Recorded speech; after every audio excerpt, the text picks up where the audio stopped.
Ready to get inside the mind of a champion? I'm ready, are you? Always. And I think our listeners are too. Today we're diving deep into the world of chess, AI, and what makes someone truly exceptional. Sounds intense.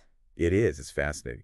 We're going to be exploring an interview with Magnus Carlsen, 5-time world chess champion. the one and only, and Joe Rogan, of course, from the Joe Rogan Experience podcast. On YouTube. Yeah, YouTube's the source for this deep dive. Great source. I mean, Rogan, you know him, right? Oh yeah, I know Rogan. Wide-ranging curiosity, super insightful interviews. He gets people to open up. He does, and he really gets Carlsen to open up about his journey to becoming a champion, controversies in the chess world, and the mental game of peak performance. Exactly. And even if you're not a chess expert, like myself, honestly, Yeah, me neither. there's so much to learn about what drives someone like Carlsen, what makes them tick. What makes them tick, and it's fascinating just to see how events early in life can shape a person's trajectory.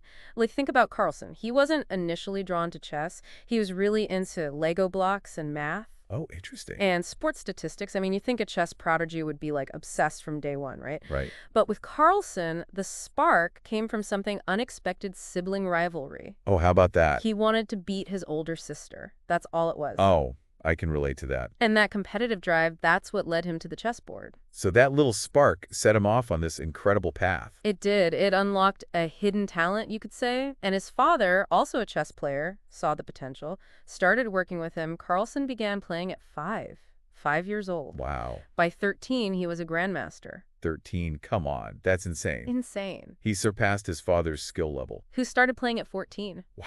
It's like natural talent found the perfect outlet, but as we'll see, natural talent is only part of the story. Right, there's always more to it. And speaking of stories, let's move on to one that really rocked the chess world. Okay, hit me with it. The controversy surrounding Hans Niemann, this young chess player who was accused of cheating. And get this, Carlsen refused to play him in a tournament. Oh, wow. Sparked a massive debate. I mean, it brought the issue of cheating in the digital age to the forefront of the chess world. So this is recent then? Yeah, pretty recent. Wow. So cheating in chess, huh? Right, and the whole thing became a media frenzy, I bet. fueled in part by a pretty wild theory. Okay, I intrigued. Tell me. You ready for this? It involved anal beads. Anal beads? Wait, what? I know. The anal beads theory, as crazy as it sounds, it took on a life of its own online. It all started on a streamer's channel, right? And then it got amplified by Elon Musk on Twitter, of course, and quickly became, well, a meme. Oh, Elon. He's always got to be in the middle of something. He does. And it's a perfect example, though, of how quickly misinformation can spread, especially with the power of social media these days. Oh, yeah. Carlsen himself found the theory highly unlikely, but he admitted it became this, like, big talking point. So what are we talking about, like signaling moves or something? Is that how it works? Well, yeah, there are more plausible methods, like using invisible earpieces or signals from people watching the game. Oh, okay, I can see that. And Carlsen pointed out that the security at a lot of tournaments is pretty lax. Ah, so that makes it easier. Makes these methods even more feasible. And this whole incident, it really brought the issue to light, raising all these questions about how to maintain integrity in chess, especially in this digital age. That's a tough one. I mean, how do you really prevent that kind of thing? Yeah. And it wasn't just the rumors that bothered Carlsen. He actually observed inconsistencies in Niemann's playing style during their match. Oh, really? So it was just hearsay? No, not at all. Niemann seemed to effortlessly switch between different approaches, like tactical and positional play, and it just exceeded Carlsen's expectations. So he thought it was suspicious. He did, and this is where Carlsen's depth of experience really comes into play. I mean, this guy, he spent years and years analyzing games, recognizing patterns, developing this intuitive sense of what's normal at the highest level of play. So he just knew something was off. Exactly, like a seasoned detective spotting inconsistencies in a suspect's story. They could just tell when something doesn't add up. And regardless of what you think about the cheating accusations, the whole thing did have a pretty interesting side effect. It did, brought chess into the mainstream media. Really? Oh yeah, exposed a much wider audience to the game, its complexities. Interesting. It's like a scandal put chess on the map. It did in a way. Well, hey, any publicity is good publicity, right? But let's move on from the drama for a second and talk about something truly mind-boggling. Carlsen's ability to play blindfolded chess. Oh yeah, this one blew Rogan away during the interview. As it should. I mean, Carlsen has played up to 12 people simultaneously while blindfolded. And the world record is around 50, I think? 50. You've got to be kidding me. That is a phenomenal display of mental capacity. It really is. Like, imagine keeping track of multiple chessboards in your head, all the positions, and making strategic decisions at the same time. I can't even picture it. It's a testament to what the human brain can do when pushed to its limits. Absolutely. What did Carlsen say about how he actually does it? Well, he explained that he assigns faces to board numbers. Faces. Yeah, faces. And then he creates these, like, 3D visualizations of the games in his head. Wow. He even told this funny anecdote about a player who lost track of the board positions during a blindfold game. Oh, no. And the guy started frantically clicking on a digital board trying to figure out where his pieces were. Oh, that's hilarious. I can only imagine the panic. It's a good reminder that even for the best in the world, blindfold chess is no walk in the park. It takes incredible focus and mental organization. Absolutely. So blindfolded chess, something that seems superhuman to us. But to Carlsen, he kind of compares it to solving a Rubik's Cube. Right. Like, once you've mastered it, yeah, it's not that big of a deal, really. It's just patterns and techniques.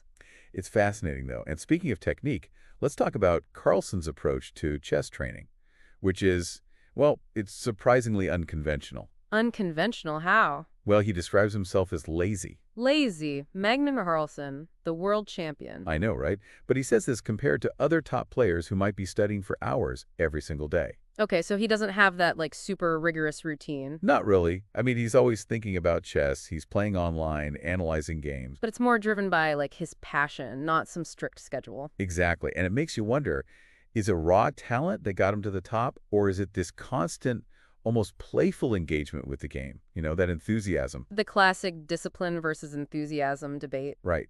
But then again, we can't ignore genetics, right? Absolutely. I mean, his father was a good chess player. Yeah. His whole family is described as very intelligent, so there's obviously a strong intellectual foundation there. It's in the genes. Rogan even brought up the idea of epigenetics, wondering if, some kind of predisposition for certain skills could be inherited.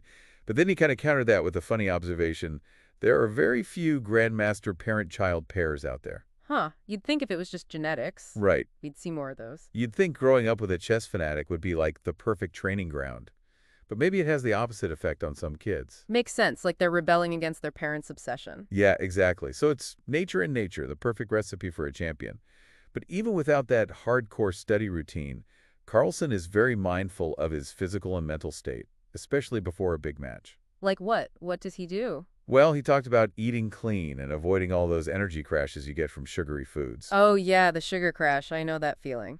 What about supplements, nootropics? Do those play a role? That's interesting because unlike his wife, who apparently has a super detailed vitamin routine, Carlsen isn't really big on supplements. That's surprising. I wonder why. Well, this led to Rogan, of course, doing what Rogan does, and started talking about creatine. Oh, of course he did. Creatine for chess. Right. He believes it can boost brain power, especially when you're sleep deprived. And he even went so far as to, read this description of its benefits off some random website. Classic Rogan. Gotta love him. And Carlsen, he's sitting there listening to all this, and he actually admits that even he has days where his brain just isn't firing on all cylinders, especially if he hasn't slept well. And that definitely impacts his game. Well, yeah, we're all human, right? Even Magnus Carlsen. Right. And it highlights the importance of self-awareness, and adapting to your limitations. Because Carlsen said that when he's not feeling sharp, he actually simplifies his game, relies more on intuition rather than those complex calculations. Makes sense. Work smarter, not harder. Right. It's about maximizing your chances of winning, even when you're not at 100%. And this actually leads us to something that Carlsen described experiencing during a world championship match, flow state. Have you ever heard of that? Flow state. Yeah, of course. Being in the zone. Exactly. He was talking about being completely focused, but also incredibly calm, and just making moves effortlessly, almost like he was on autopilot. That's fascinating, like a mind-body connection that just takes over. And here's what's even more interesting. He said later when he analyzed that same match, he actually found mistakes that he hadn't even noticed during the game itself. Oh, so even in that state of hyperfocus, he wasn't playing perfectly. Right. It's more about that feeling, that intuitive decision-making, rather than, perfect execution. And probably a lot of it is subconscious, too, things he wouldn't even be aware of in the moment. Absolutely. But what's really interesting is that, over time, Carlsen has become less self-critical. Really? Yeah, he acknowledged that even at his level, there will be off days. So instead of striving for perfection, he aims for consistency. Much more sustainable approach, I'd say. Right, especially in those fast-paced tournaments where one little mistake can cost you the match. You got to be able to bounce back. Yeah, it's about accepting that you're human, you're going to make mistakes, and focusing on minimizing those mistakes, not beating yourself up over them. Great advice for anyone, really, not just chess players. So how does Carlsen actually get into that flow state? Well, he emphasizes getting enough sleep, avoiding screens before bed, and doing minimal chess prep on game day itself. Oh, wow. Less is more, huh? Right. It's about keeping his mind fresh, energized. He shared this great story about his routine during a tournament in the Netherlands. Instead of, spending all day analyzing chess moves, he was going for walks, watching NBA highlights, things that had nothing to do with chess but kept him feeling good. I love that. So counterintuitive. Right. You'd take a world champion would be locked in a room studying all day. Studying every possible move. Right. But it just goes to show peak performance isn't just about grinding away at your craft. It's about finding that balance, nurturing your well-being. And Carlsen even talked about how much he enjoys watching other people play chess. He'll even log on to chess.com just to watch random games. Seriously. That's cool. I know, right? And he even compared this to Rogan's love of stand-up comedy. Like, the best comedians are often obsessed with their craft, and they love watching others perform. Yeah, it's that shared passion, a deep appreciation for the art form. Exactly. It's not just about competition. It's about that artistry, that connection to something bigger than yourself. Very cool. And on that note, I think it's worth mentioning one of Carlsen's most insightful reflections during this interview. He expressed profound gratitude for being able to do what he loves for a living. Yeah, I caught that too. He's not driven by the titles or the rankings. He finds that deep satisfaction in the game itself. So inspiring. That sense of purpose. Right, aligning your passion with your profession. That's incredibly powerful. It fuels your drive, makes you more resilient, and helps you through all those challenges that inevitably come with any demanding pursuit. Okay, so we've really gone deep here, from Carlsen's unusual path to becoming a chess grandmaster to his thoughts on cheating, that whole anal beads thing. Oh yeah, wild, wasn't it? Blindfolded brilliance, his relaxed approach to training. It really makes you think. It does, and those incredible insights into flow state, the balance between focused effort and, well, just doing things you enjoy. Like watching NBA highlights? Exactly. A world champion chess player, watching basketball before a big match, it really challenges those assumptions about peak performance. It does. Sometimes, stepping back can actually help you approach things with a fresh perspective. So if we had to boil this down to some key takeaways for our listeners, what would you say are the biggest lessons here from Magnus Carlsen? Good question. Well, first, success is rarely a straight line.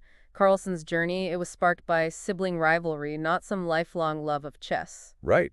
Who knew? And his training methods. Not exactly what you'd expect from a top player. He kind of stumbled upon his passion and let it guide him instead of forcing it. And that brings us to another point, right? That intrinsic motivation. Huge. Carlsen's not driven by titles, by rankings. It's the love of the game itself. You see that a lot with, high achievers. In any field, that sense of purpose, it makes all the difference. It's not just about, talent, hard work. It's finding that thing that truly lights you up, makes the effort feel, well, almost effortless. But even with a game like chess, right, so mentally demanding, Carlsen emphasizes sleep, nutrition, being outdoor. Yeah, the mind-body connection. Can't neglect Rev and expect the other to perform at its best. All about balance. And speaking of balance, Carlsen's insights into flow state, those are fascinating. Minimizing distractions, rest, engaging in activities that energize you outside of, your main pursuit. It's what researchers have been saying for years about peak performance. Yeah. It's not about just grinding away. It's about setting up the right conditions for your mind to really thrive. And one of the most powerful things for me was Carlsen's perspective. He's so grateful to do what he loves. Yeah, I loved that part. He finds joy in watching others play chess. Even just casually. Right? It's like there's a humility there, a recognition that success isn't just about you. It's about being part of a larger community. Exactly. So as we wrap this up, I think the biggest question we can leave our listeners with is this. What are you passionate about? Ooh, good one. What brings you that same sense of joy, of fulfillment? And are you willing to embrace those unconventional approaches? Find that balance between discipline and, well, playful obsession. That seems to be at the heart of Magnus Carlsen's success. That's a great question to ponder. This deep dive into his world, it's given us a lot to think about. Talent, peak performance, the changing landscape of chess in this digital age. It really makes you think. It does. Thanks for joining us on this journey, and we encourage you to keep exploring. The world of chess and what it can teach us about the human mind is truly fascinating.